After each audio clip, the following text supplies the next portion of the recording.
स्वामी जी, अब थोड़ा हम संतानों पर आते हैं।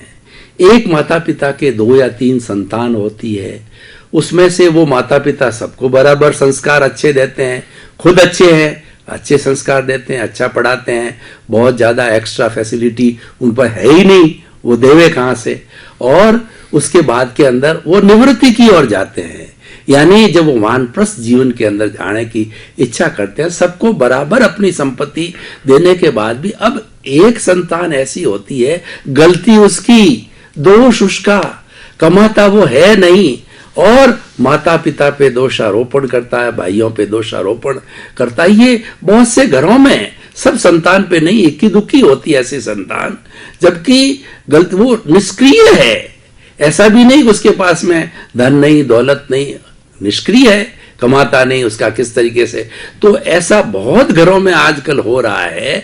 तो ऐसी संतानों को कुछ आप उपदेश दीजिए, कुछ ऐसी चीज बताइए कि उनकी सोच सही रहे कि भाई भेदभाव नहीं है, ये तुम्हारी नेगेटिव थिंकिंग है, तुम भेदभाव समझते हो। माता पिता, भाई या परिवार के सदस्य, ये बहुत घरों में हो रहा है आजकल। तो इस पर थोड़ा सा आप उपदेश दीजिए। प्रश्न के लिए धन्यवाद। सबसे बड़ी बात यह है, हमारा परिवार जो पहले बड़ा परिवार था वो टूटा कैसे?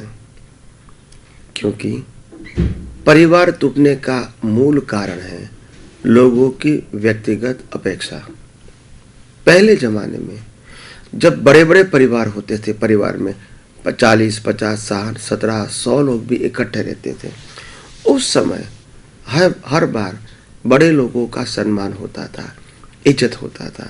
बड़े लोग जो होते हैं वो घर के अंदर हर समय धार्मिक, सामाजिक प्रेम और मैत्री का शिक्षण देते थे। वो खुद चारित्रवान थे और परिवार को चारित्रवान बनाने की बचपन से ही वो प्रयास करते थे। खाना पीना घर का होता था। हर व्यक्ति यही समझते हैं कि मेरा परिवार का उत्थान हो, ऐसा नहीं समझते हैं मेरा अकेला वाइफ और हस्बैंड का उत्थान हो, मेरे ही बच्चे का उत्थान हो, ऐसा वो नहीं सोचते थे।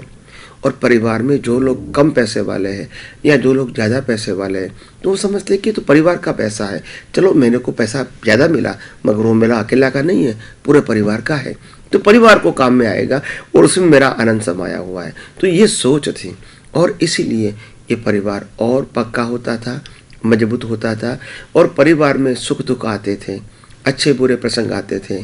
कभी कोई विधवा हो जाते हैं, कभी कोई किसी का पिता मर जाता था, पति मर जाता था, कभी कोई बेकार हो जाते थे, कभी कोई डिसीज वाला हो जाते थे। ऐसे संजोग में भी क्योंकि परिवार में इकट्ठे रहने से एक दूसरे का पालन हो जाता था और इसको कोई टेंशन नहीं होता था कि कल मेरा क्या होगा, क्योंकि पूरा परिवार उसके साथ खड़ा था। तो आज ये समस्या हो गई है कि आज पति पत्नी और बच्चे साथ में रहते हैं मगर पति को पत्नी के प्रति इतना प्रेम नहीं है और पत्नी को पति के प्रति इतना प्रेम नहीं है और बच्चे को माता पिता के प्रति प्रेम नहीं है और माता पिता को बच्चे के प्रति इतना प्रेम नहीं है, क्योंकि समाज ही ऐसा हो गया। माता पिता को भी मालूम है कि बच्चा बड़ा होकर के अपनी तरक्की करेगा मगर तरक्की के साथ हमारा ख्याल रखेगा ही, ऐसा निश्चित नहीं है। पति भी यही सोचती है कि पत्नी मेरी है मगर पत्नी पढ़ी लिखी है, वो भी जॉब करती है, आज मेरे साथ है कल दूसरे के पास जा सकती है क्योंकि पैसा है, एजुकेशन है, दिखावा है, सब कुछ है। और पत्नी को भी होता है कि पति मेरा कभी भी किसी के साथ जा सकते हैं, घूम सकते हैं, गलत व्यवहार कर सकते हैं। मगर ऐसा समाज कैसे बना? ये हमारे से बना है, हमारी गलतियों से बना है, हमारी सोच से बना है, हमारे व्यवहार से बना है और हमारे संस्कार बिगड़ने से बना है। ये बात हमको स्वीकार करनी पड़ेगी, क्योंकि आज हमको एक दूसरे के ऊपर विश्वास नहीं है। छोटा घर तो बना दिया पति पत्नी और बच्चे, मगर पति को पत्नी के ऊपर विश्वास नहीं है और पत्नी को पति के ऊपर नहीं है। माता पिता को बच्चे के ऊपर विश्वास नहीं है, बच्चे को माता पिता के ऊपर विश्वास नहीं है। आप देखो अभी समाज कैसे आगे बढ़ेगा, उन्नति कैसे होगी? जब इंसान को इंसान के ऊपर विश्वास नहीं है, समाज कैसे आगे बढ़ेगा? लोगों का उत्थान कैसे होगा, लोगों का जीवन परिवर्तन कैसे होगा, महान कैसे बनेंगे, चारित्रवान